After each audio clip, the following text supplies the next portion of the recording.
ദൈവ തിരുനാമത്തിന് മഹത്വമുണ്ടാകട്ടെ. കർത്താവിനാൽ അനുഗ്രഹിക്കപ്പെട്ട പ്രിയ ദൈവമക്കളെ,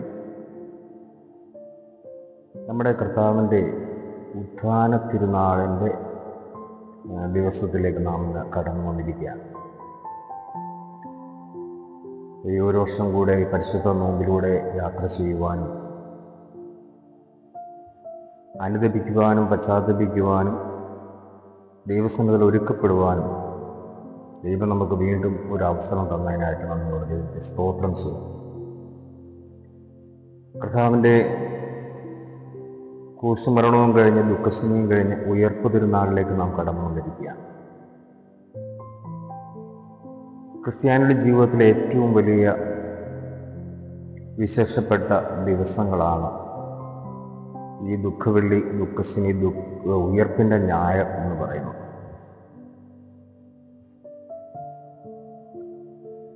നമ്മുടെ കർത്താവ് ഈ ലോകത്തിലേക്ക് കടന്നു വന്നു മാനവകുലത്തിൻ്റെ പാപപരിഹാരത്തിനു വേണ്ടി യാഗമായി തീർന്നതിൻ്റെ ഓർമ്മ പുതുക്കിയുള്ള ദിവസങ്ങളായിരുന്നു നമ്മൾ കടന്നുപോയിക്കൊണ്ടിരുന്നത്. ഒരിക്കലും നമ്മുടെ ജീവിതത്തിൽ മറക്കാനാവാത്തൊരു ദിവസമാണ് കർത്താവിൻ്റെ ഉയർപ്പ് തിരുനാളെന്ന് പറയുന്നത്. മൂന്നാം ദിവസം അവൻ കല്ലറയെ പൊട്ടിച്ച് ഉയർത്തെഴുന്നേറ്റതിൻ്റെ തിരുനാൾ. വിശുദ്ധ ബൈബിള് നാം നോക്കുമ്പോൾ അതിനകത്ത് 3 ദിവസത്തിൻ്റെ കണക്കുകൾ നമുക്ക് പലയിടങ്ങളിലായിട്ട് പഴയ നിയമത്തിലെ പുതിയ നിയമത്തിലൊക്കെ നമുക്ക് കാണുവാൻ സാധിക്കും. അബ്രഹാമിൻ്റെ ജീവിതത്തിലേക്ക് നോക്കിക്കഴിഞ്ഞാൽ 3 ദിവസത്തെ യാത്ര പിന്നിട്ടാണ് തൻ്റെ ഏക മകനെയും കൊണ്ട് മോറിയാമലയിൽ അബ്രഹാം എത്തിച്ചേരുന്നത്.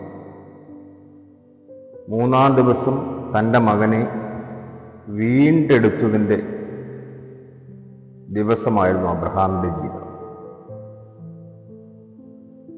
3-ാം ദിവസമാണ് മോറിയാമലയിൽ യാഗപീഠം പണിത് തൻ്റെ മകനെ ബലികഴിക്കുവാനായിട്ട് അബ്രഹാം ഒരുങ്ങുന്നത്. മോറിയാമലയുടെ താഴെ അടിവാരത്തിൽ തൻ്റെ കൂടെ വന്നവരെ അവിടെ നിർത്തി, കഴുതയും നിർത്തി, കൊണ്ടുവന്ന ചുള്ളിക്കമ്പുകൾ, വിറകുകൾ കെട്ടാക്കിയത് തൻ്റെ മകൻ്റെ ചുമലിൽ വെച്ചു കൊടുത്ത് മലമുകളിലേക്ക് അബ്രഹാം കയറിപ്പോയി ഇസ്ഹാക്കിനെ കൊണ്ട്. 3-ാം ദിവസമാണ് ബലി കഴിക്കുവാനായിട്ട് അവർ ഒരുങ്ങുന്നത്, തൻ്റെ മകനെ വീണ്ടെടുത്ത ദിവസം. അവിടെയാണ് വിശ്വാസികളുടെ പിതാവായ അബ്രഹാം ഉയർത്തപ്പെട്ടത്. അതുപോലെ തന്നെയാണ് നമുക്ക് യോനായെ കാണുവാൻ സാധിക്കുന്നത്.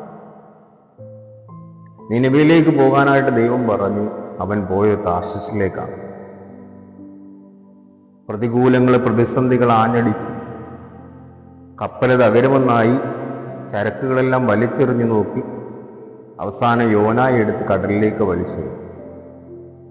ഒരു വലിയ തിമിംഗലം യോനായെ വിഴുങ്ങി 3 ദിവസം കടലിൻ്റെ അടിത്തട്ടിൽ കൊണ്ടു നടന്നു. 3-ാം ദിവസമാണ് നിനിവയുടെ കരയിൽ ആ യോനായെ തിമിംഗലം ഛർദ്ദിച്ചിട്ടത്. 1,20,000-ൽ പരം ആളുകൾ നിനിവയിലുണ്ട്. അവിടെ രക്ഷയ്ക്ക് വേണ്ടി അവരോട് സംസാരിക്കുവാനാണ് ദൈവം യോനായെ അയക്കുന്നത്. പക്ഷെ 3-ാം ദിവസം അവിടെ തന്നെ എത്തിച്ചേരേണ്ട അവസ്ഥ യോനായ്ക്കുണ്ടായി. ദൈവം അവിടെ കൊണ്ട് എത്തിച്ചു. അവൻ നിനിവയിലെ ആളുകളോട് പ്രസംഗിച്ചു. അവർ മാനസാന്തരപ്പെട്ടു. അവരുടെ വീണ്ടെടുപ്പിനത് കാരണമായി. 3-ാം ദിവസം നിനിവയിലെ ആളുകളുടെ വീണ്ടെടുപ്പിനത് കാരണമായി. അതുപോലെ തന്നെയാണ് നമ്മുടെ കർത്താവ് തൻ്റെ പരസ്യ ജീവിതത്തിൽ ശിഷ്യന്മാരോട് ഒരുപാട് കാര്യങ്ങൾ സംസാരിച്ചു. അത് ശിഷ്യന്മാർക്കൊന്നും അന്നേരം ഒന്നും മനസ്സിലായി. അവൻ തന്നെ പറയുന്നുണ്ട്, ജെറുസലേം ദേവാലയത്തെ നോക്കി അവൻ തന്നെ പറയുന്നുണ്ട്, ഇത് നിങ്ങൾ തകർത്താൽ 3 ദിവസം കൊണ്ട് ഞാനിത് പുനരുദ്ധരിക്കും. അതെൻ്റെ അവൻ ശരീരമാകുന്ന ആലയത്തെക്കുറിച്ചാണ് അവൻ സംസാരിച്ചത്. ലാസറിന്റെ ഭവനത്തിൽ കടന്നു വരുന്ന കർത്താവും മരിച്ച് 3 ദിവസം കഴിഞ്ഞ് 4-ാം ദിവസമാണ് അവിടെ എത്തുന്നത്, ഒരു ഉയർത്തെഴുന്നേൽപ്പ് നൽകാനായിട്ട്. ഇതെല്ലാം വിശുദ്ധ ബൈബിളിൽ നമുക്ക് കാണാൻ പറ്റുന്ന സംഭവങ്ങളാണ്.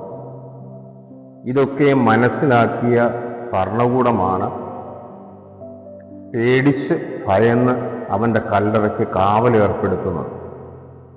അവൻ ജീവിച്ചിരുന്നപ്പോൾ ഇങ്ങനെയൊക്കെ സംസാരിച്ചിട്ടുണ്ടല്ലോ എന്ന് പറഞ്ഞതിൻ്റെ തെളിവിൻ്റെ അടിസ്ഥാനത്തിലാണ്, ഭയപ്പെട്ടതുകൊണ്ടാണ് ഭരണകൂടങ്ങൾ, അവനെ വിധിച്ചവർ, അവനെ ആക്രോശിച്ചവർ അവൻ്റെ കല്ലറയ്ക്ക് കാവലേർപ്പെടുത്തിയത്. എന്നിട്ടും അവൻ 3-ാം ദിവസം പുറത്തു വന്നു. ഇതാണ് നമ്മുടെ കർത്താവിൻ്റെ വലിയ പ്രത്യേകത എന്ന് പറയുന്നത്. അതുകൊണ്ടാണ് നമ്മൾ യേശുവിനെ ആരാധിക്കുന്നത് തന്നെ.